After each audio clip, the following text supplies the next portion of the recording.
Hello there, and welcome to week 9, our Ennea Insight. And today we're going to talk about communication.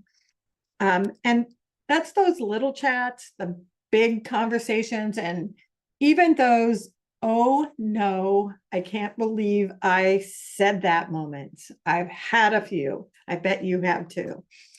All right, so we're going to dive right into our Enneagram, how our Enneagram types shape the way we talk. And sometimes they totally miss the mark. So I'm going to keep it simple. Usually we fall into one of 3 patterns when communicating emotionally. You know, some of us wear our hearts on our sleeves.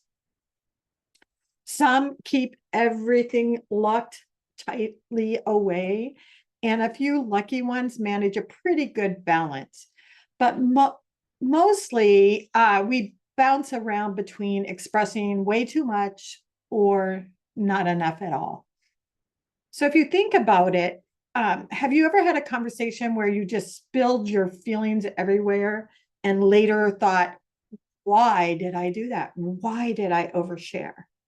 Or maybe you're someone who just keeps all your truest, deepest feelings so tightly wrapped up that others sometimes misunderstand your intentions. My friend Lisa, who leads from type 2, she genuinely loves to help people, but sometimes her conversations become one big emotional overshare. She recently told me about how after offering to help organize this event, it's a pretty big event, she ended up discussing every little single worry and insecurity that she had about it. She wanted some connection, but it ended up kind of causing more confusion and closeness. Um, yeah, I as a type 4, I have absolutely done that myself before because that's how we connect, and that's what feels natural for us. And then there's Tom, who is a really solid type 5. He rarely speaks up about how he truly feels. You know, he'll share information, but he doesn't talk about his feelings. And in a recent meeting with his colleagues and his team, his silence was mistaken for disinterest, disengagement, just not boredom.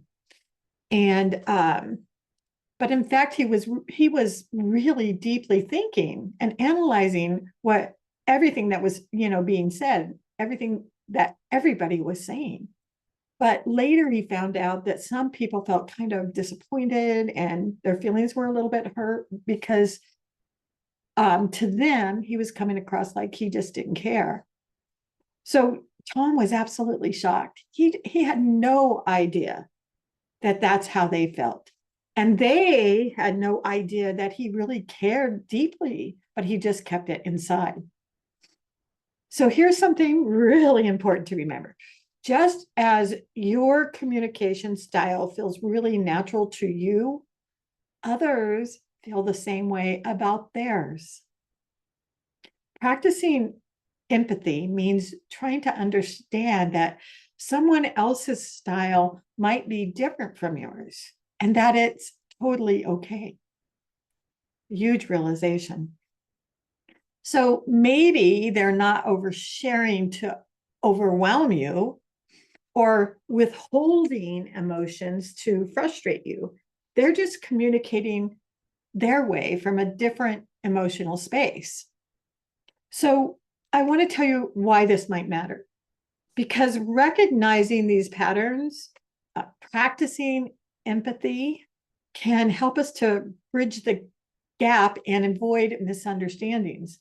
Awareness can truly change the game for you. It can change how you connect and communicate with people. So here's something that you can do this week.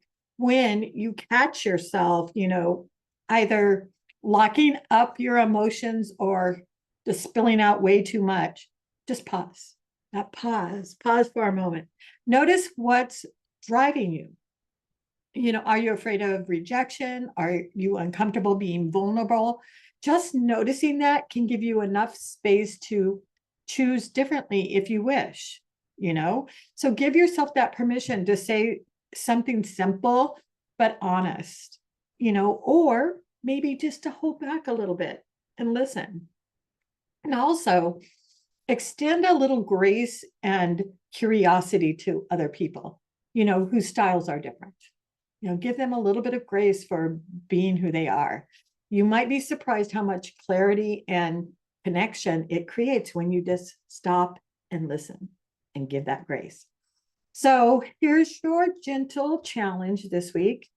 Just notice your pattern, pause, maybe adjust slightly and practice a little empathy. It's small, it's simple, and it's powerful. So I really can't wait to hear how it goes for you. So remember, clear communication doesn't mean being perfect. It just means being real. All right. See you in lesson 1.